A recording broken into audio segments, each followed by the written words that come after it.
Mr Chair, I have a SOP lodged before the House to consider, with particular emphasis on the role of the authority. I just want to draw the attention of the House to the SOP and its intention, Clause 17, to insert and environmentally sustainably after efficient operation, because what I believe is missing in the intent of Clause 17 as it stands now is a total omission of looking at how environmental sustainability can be given account in terms of the work and role of the authority. I think that this is an important role that the authority can take, because from what we've heard from the Minister, other than citing an intention to have increased investment in geothermal, I think you need to look at the whole investment landscape of non-thermal energy sources and what can be done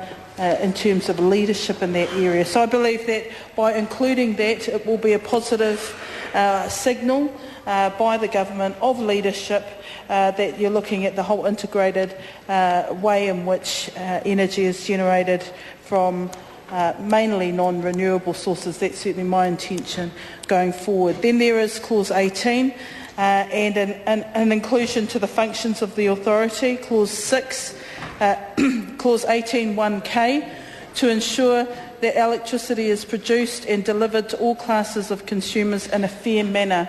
Now, my intention of tabling that particular amendment is to ensure greater fairness across the sector. There's been a number of contributions of members in the House in terms of price differentials between residential or domestic users vis-a-vis industrial. The authority can play a strong role to ensure that there is greater fairness in price setting, and we believe that that is something that this House could draw its attention to in making amendments to the bill.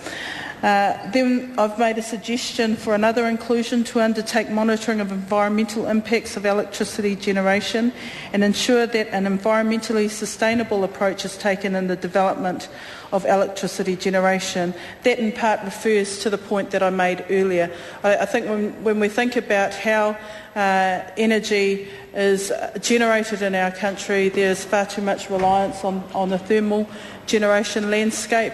Certainly Labor believes that renewables is the way to go forward on, and that leadership must be given by the government, and that it needs to be clearly set out in a bill like this. It's our intention, Mr Speaker, to go through in some detail through various debates and outline the reasons why we believe that the government must give leadership on this. I was heartened to hear the Minister's contribution in saying that increased investment of geothermal is a good thing, but you can't leave it up to chance. I think you've got to really be quite firm that the government should direct greater geothermal investment. In fact, we can have a leading edge in the international landscape in terms of our contribution in geothermal energy, and that's what we should do.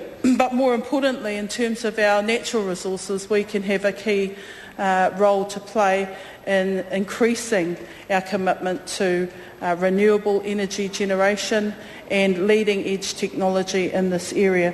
That is a bigger debate than what this bill affords, but it is the type of future and vision that Labor sees going forward, and I just think that it's simply not correct for the Minister to say that Labor wanted to go back to the position that it was in. The world has moved on. Labor has recognised that. We know that the future does require a stronger emphasis on environmental sustainability, and that energy generation has to take greater accord of renewable sources of generation. That is the future. But leadership must be shown in this area, and you cannot simply leave it to chance. The role of the authority, if it is intended to be that the Minister has outlined, should be to ensure environmental sustainability in the setting of the electricity generation market. So I want to be able to kind of speak briefly with regards to the authority, given that the speaker before me, David Parker, eloquently raised a number of issues about the role of the authority. There are a number of other SOPs that I want to come back to, but can I just highlight for the simple purpose of this part or these clauses of the bill, the authority, Mr. Speaker. Honourable Nanaia Mahuta.